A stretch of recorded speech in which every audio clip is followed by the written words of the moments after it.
The rain came down in thick, slanted sheets that Tuesday afternoon, smearing the city into a blur of gray. I remember thinking how beautiful it would have been to share a cup of coffee with Michelle while watching the storm roll in. I had the tickets in my hand, 2 round trips to Santorini, the island she used to dream about, clippings of which she kept in an old leather scrapbook since college. But when I opened the door to our apartment, the smell of lavender candles and fresh coffee wasn't there.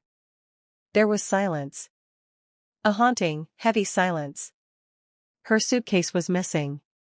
The closet was half empty. And on the kitchen table, next to her favorite mug, was a note in her familiar, looping script, "I'm sorry. This is goodbye." My breath caught. I called her phone. Straight to voicemail. Again. And again. Then I tried Daniel. My best friend. My brother in all but blood. No answer. Days passed.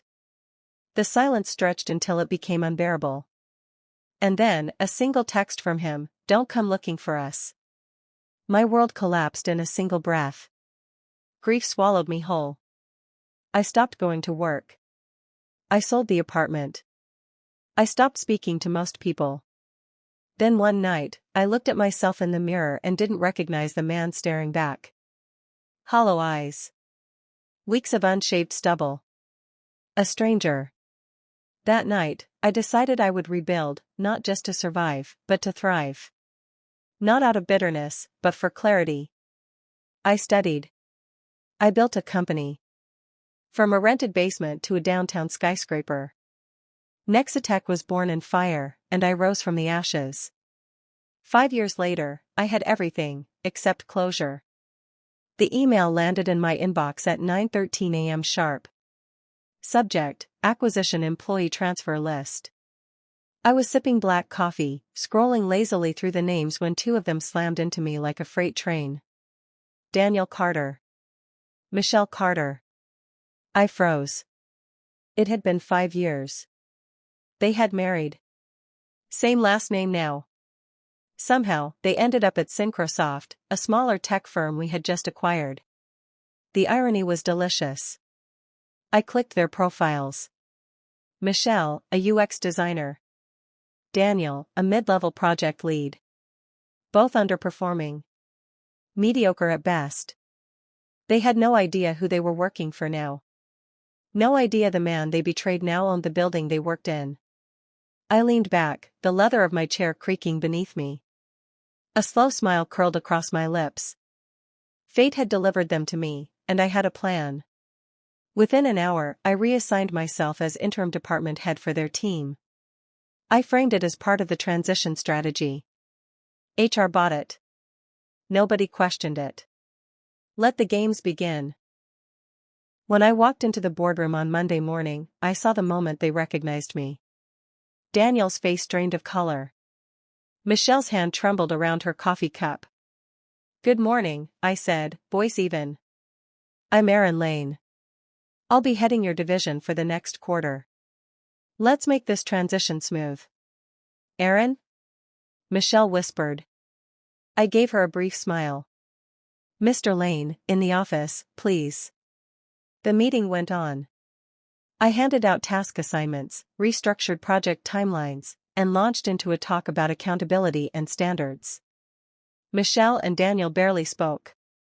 I didn't acknowledge them beyond what professionalism demanded. Over the following weeks, I buried them in work. Michelle received impossible design briefs with impossible turnarounds.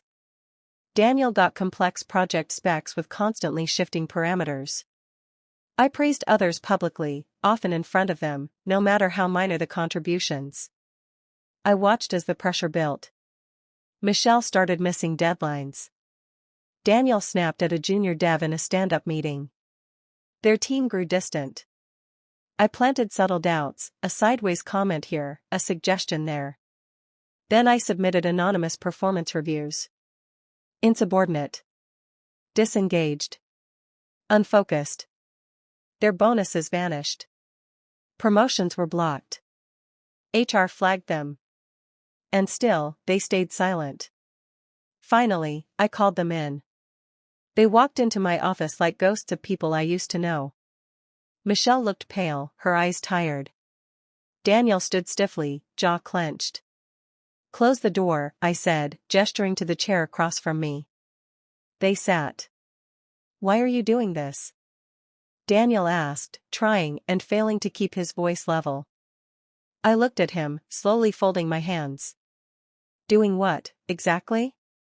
"Don't play games," Michelle said, her voice cracking. "We know what this is. You're punishing us." "For what happened?" "Punishing? No. I'm setting standards. You two just happen to be falling short." Michelle leaned forward, desperation in her eyes. "Aaron, we were young. It was a mistake.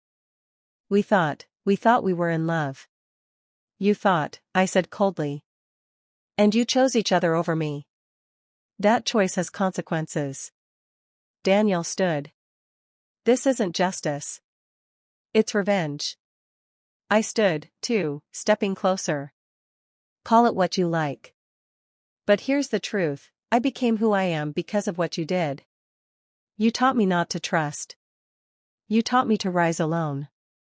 And now, you work for me." There was silence, thick and suffocating. "You have two options," I said. "Resign. Or accept a transfer to our Nebraska branch." They exchanged glances. Michelle's eyes were wet, but Daniel's were hard. "We'll take Nebraska," he said, voice barely above a whisper.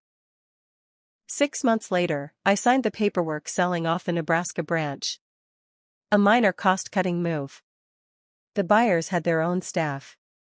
Daniel and Michelle were let go without fanfare. I didn't contact them. There was no need. That fall, I went to Santorini. Alone. I stood on a white stone balcony overlooking the Aegean Sea, a glass of red wine in hand as the sun sank beneath the horizon, painting the water in golds and scarlets. I wasn't angry anymore. I didn't feel triumphant either. Just still. I had played the long game. And I had won. But the man I became, forged in fire, sharpened by betrayal, he had many more games to play. And now, nothing would stop him.